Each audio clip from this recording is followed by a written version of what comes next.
Hi everyone. We're going to be discussing resource development, some strategies for nonprofit leaders, and I'm Eric Rausch. So what we'll be covering first is an overview of resource development, and then we'll discuss different types of resources available for nonprofits.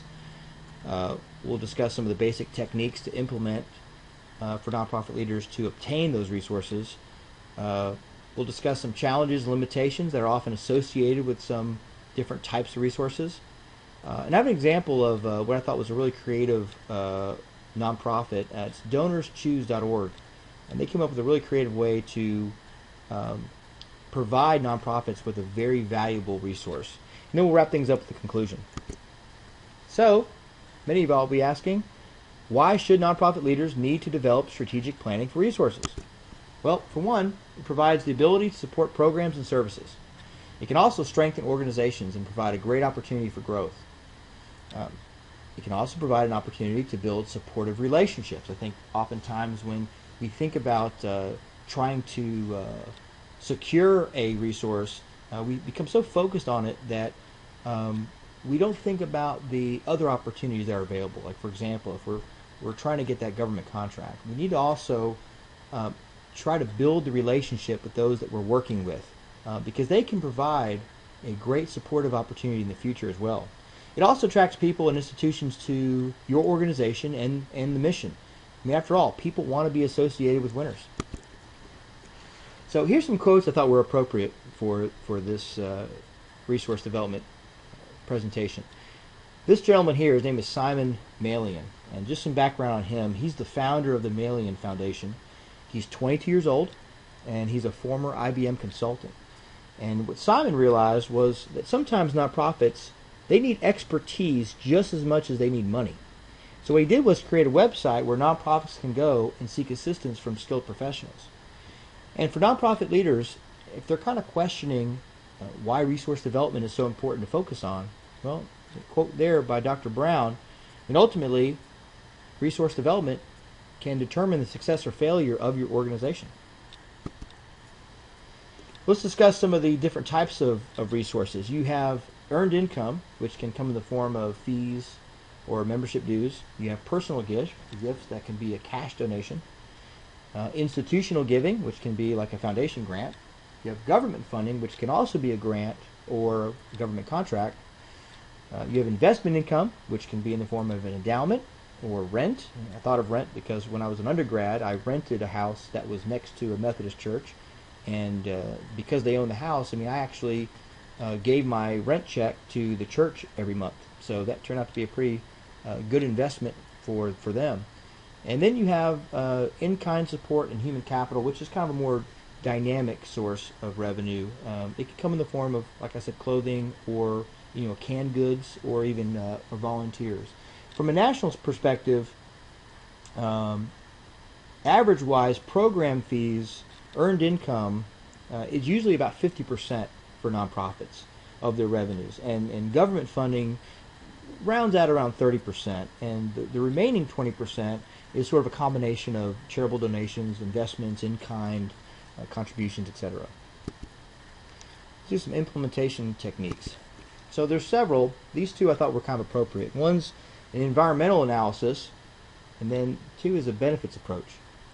And I think we need to recognize that nonprofit leaders, they really need to know what is going on, what is available to them, and then evaluate and understand both the external environment but also the internal environment or the operating environment. And it's critical to recognize what the needs of their beneficiary and stakeholders are.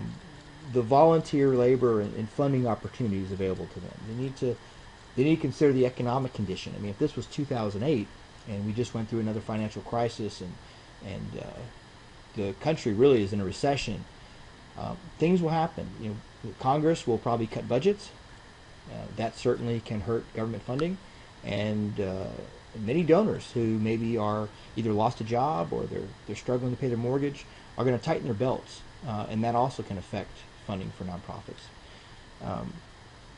With the benefits approach, you're looking at things like mission effectiveness, solvency, income interactions, organizational capacity, risk management.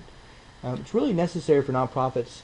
Of course, they want to finance themselves with a mix of different types of resources, so fees or investments, in-kind contributions, government contracts, so forth. But they really need to look at resources that reflect their mission and they are aligned with their public and private goods and services that they provide. Nonprofit leaders should first consider their mission before deciding on which resource they should pursue. Then develop a strategy to secure funding from the various resource opportunities. Instead of just looking at how they should maximize or increase their different income or resource streams, they need to take the benefits approach and sort of ask two basic questions. They want to ask, first, are we using the right forms of resources to best serve our beneficiaries and stakeholders? And then two, what mix of resources would provide a better benefit to our constituents as well as strengthen our organization?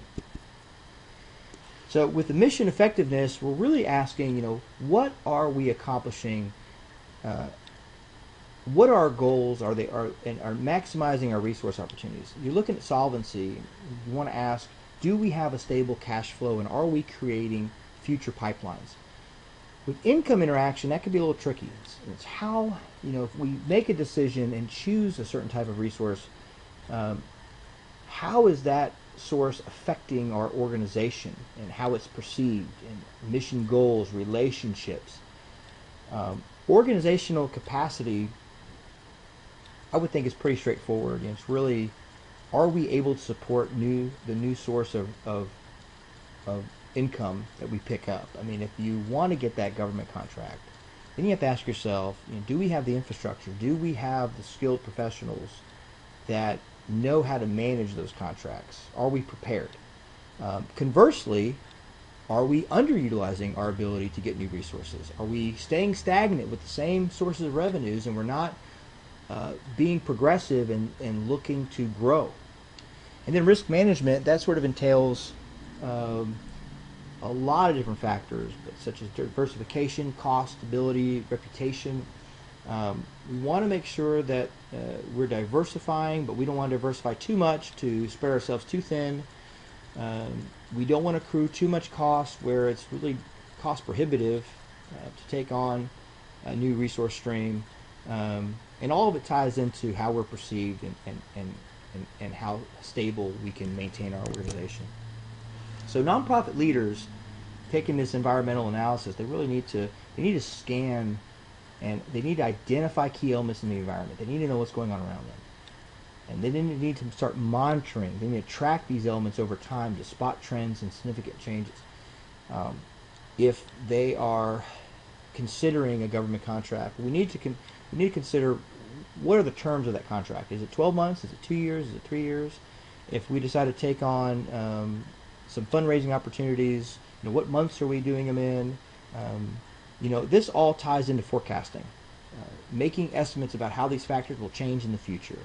We need to make sure the pipeline is strong, and we need to make sure we have a continuous stream because we don't want to suffer some gaps and shortfalls which could hurt our programs and our services. And then, of course, you got to assess. You got to consider how these elements may impact our organization overall. And so I thought about doing a little bullet point, like sort of a call to action for nonprofit leaders. So they got to identify. You want to identify resources and opportunities. You also want to identify maybe some management issues you might have. Then you want to evaluate. You want to know, is this appropriate for us? Is this resource useful? Is it achievable? Then you got to assess. You got to look at the cost benefits. You got to determine how effective it will be. What are the risks associated? Then you got to decide. Which one works for us? Which one should we choose? What opportunity? Which fits our organization the best? And when you decide that, then you got to execute. So then you got to carry out the management strategy to develop that resource and choose the ones that are the best fit. So some challenges and limitations. Of course, increased bureaucracy, as we talked about. I mean, if you take an organization and now suddenly are you to accommodate these resources, you're adding divisions,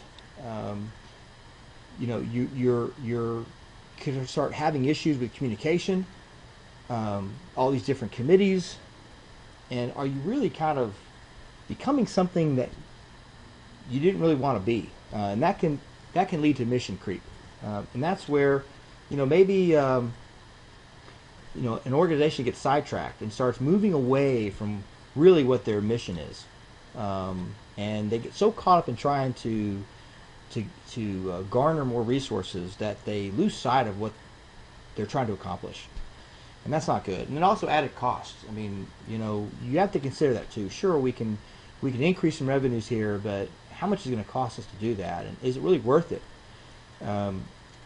Cash flow gaps from slow pay government, that's sort of a known thing, and you have to consider that. That a lot of times when you get into bed with some of these government contracts, they can be a slow pay. So that ties to forecasting. And when the contract's up and you're expecting the payment, if you don't get that funding for another several months, that can hurt, and that can be an unforeseen problem as you are forecasting out your budgets. And then you have the crowding in and crowding out effect, and this can actually be a positive or a negative. So crowding in is where, let's say a local business gives the organization a nice endowment. Well, as we said, some people, they want to be associated with winners. So maybe seeing the growth and success of this organization, they want to be a part of it. So now they want to volunteer, or they want to donate, because they're saying, hey, this is a success, and this organization is doing good, and they're helping people, and I want to be a part of that.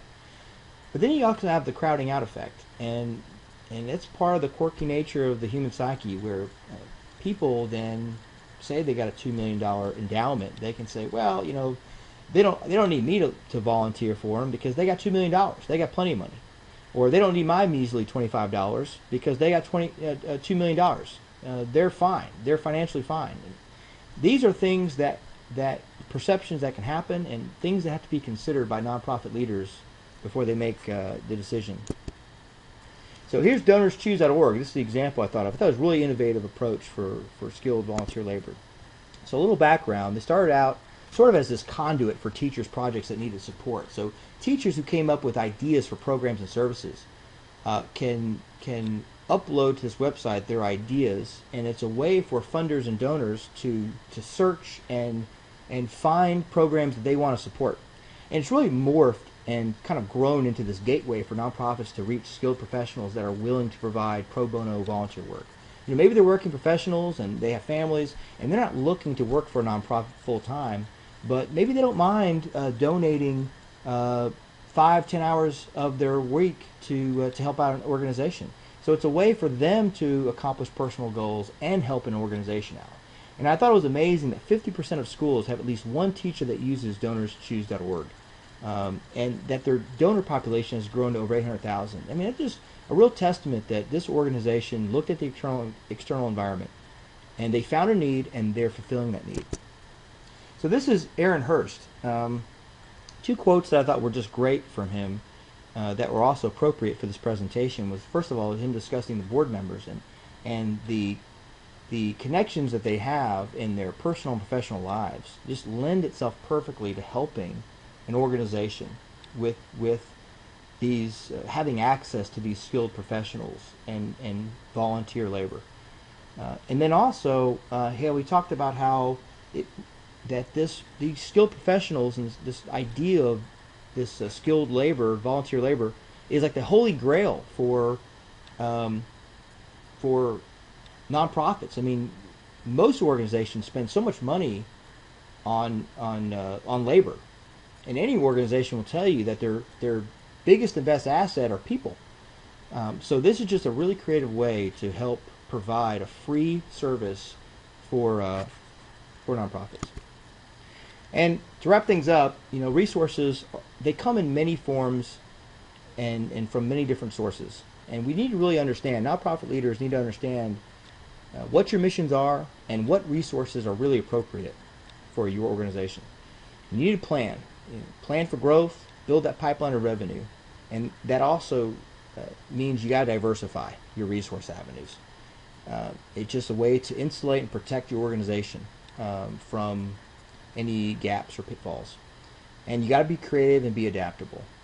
That's one thing, that the environment's always changing, and to being able to be open and looking at new sources is paramount for success for the organization. With that, I thank you guys for listening.